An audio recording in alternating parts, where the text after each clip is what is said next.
Okay, what's up, buddy? Here is prepositional phrases. And so, guys, hari ini kita akan belajar tentang prepositional phrase. Oke, apa sih prepositional phrase itu? Nah, nanti kita akan belajar apa definisinya, terus buat apa sih the use, buat apa sih prepositional phrase ini, terus contohnya kayak gimana. Nah, nantinya kita akan mempelajarinya. Oke, so next, prepositional phrase. Oke, seperti yang udah kita pelajari sebelumnya, preposition itu artinya kata depan ya, seperti in, on, at, during, dan sebagainya, kata depan. Terus phrase. Nah, di sini kita mempelajari bahasa baru nih. Phrase. What is that? Phrase itu adalah kelompok kata, dua kata atau lebih yang dapat berfungsi sebagai noun, adjective, adverb, and verb ya. Jadi gabungan antara kata atau kelompok kata itu bisa jadi macam-macam, seperti yang sudah saya jelaskan tadi, bisa sebagai noun atau kata benda, adjective kata sifat, adverb kata keterangan, dan verb bisa jadi kata kerja. Oke. Lanjut. So, jadi prepositional phrase ini adalah sekelompok kata atau frasa yang memiliki kepala atau head berupa preposition. Jadi nanti preposition itu di depan dan sebuah objek. Jadi seperti di sini nih saya gambarin seperti preposition plus objek. Jadi prepositionnya sebagai head atau kepala dari depan dan diteruskan ditambah oleh objek seperti itu. Oke, so prepositional. Nah, seperti yang kita belajar kemarin, ini adalah contoh yang kemarin nih, masih ingat kan? Nah, di sini ada kata preposition seperti contoh abroad, as well as, down, due to, during, onto, on top of, under, until, dan sebagainya ya. Among, apart, around, dan sebagainya. Oke. Nah, terus objek. Nah, Mister, objek itu maksudnya gimana sih, Mister?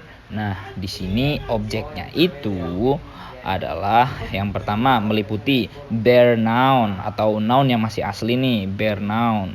Terusan ada noun phrase ya. Terus ada object pronoun kayak gitu ya. Object pronoun tahu kan? Kayak kayak him, her, dan sebagainya yang kita pelajari dulu di pertama kali pertemuan.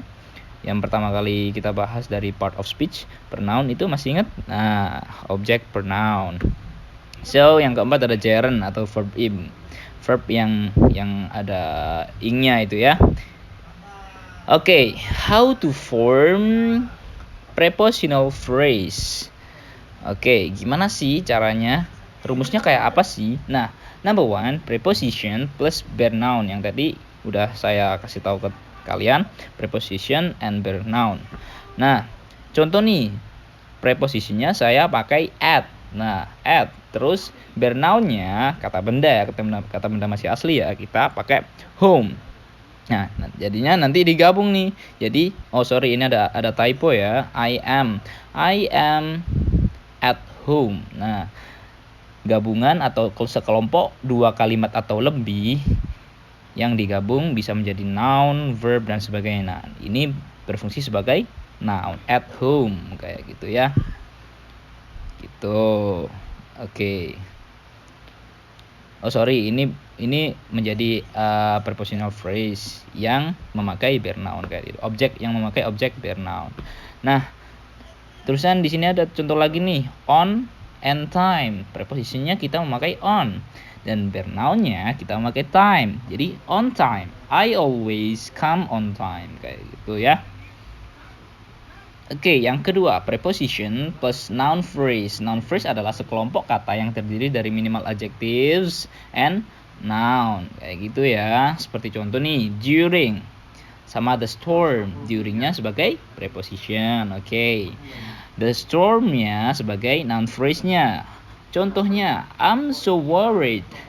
He instead to go during the storm. Nah, terus ada with. Yang contoh yang kedua nih ada with sebagai preposisinya. Lalu ada noun phrase. Yang di sini adalah that beautiful girl. Oke, I want to spend my life with that beautiful girl. Kayak gitu ya. Yang ketiga preposition plus objek pronoun. Nah, objek pronoun kata ganti berfungsi sebagai objek. Him, her, them dan sebagainya. Us gitu ya.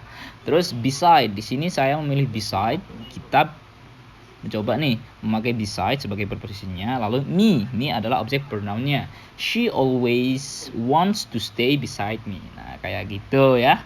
So, yang kedua ada contoh lagi before sebagai prepositionnya, lalu us-nya sebagai objek pronoun. Jadi she walks before us kayak gitu ya. Yang terakhir nih preposition plus gerund. Plus gerund. Nah, di sini ada verb ing. Gerund itu sebagai verb yang berbentuk ing, kata kerja bentuk yang ditambahin di akhir kata atau sufiksnya ing yang berfungsi sebagai noun kayak gitu ya. After and reading the book. Reading the book, kalau read kan artinya baca nih. Lalu reading the book gerundnya karena kata verbnya kata kerjanya di verb ing kan, di gerund kan. Jadi di sini artinya adalah membaca buku. Jadi sebagai noun ya. She fell asleep after reading the book for hours kayak gitu. Of and swimming in the sea.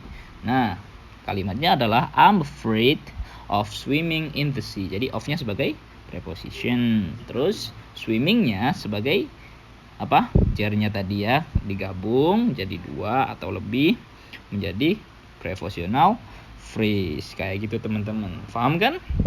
Nah, gampang kan apa itu prepositional phrase? Jadi teman-teman bisa praktek di rumah memakai ini ketika speak up, bisa memakai hal ini. Okay? Thank you, that's all I think enough, and see you in the next video. Okay?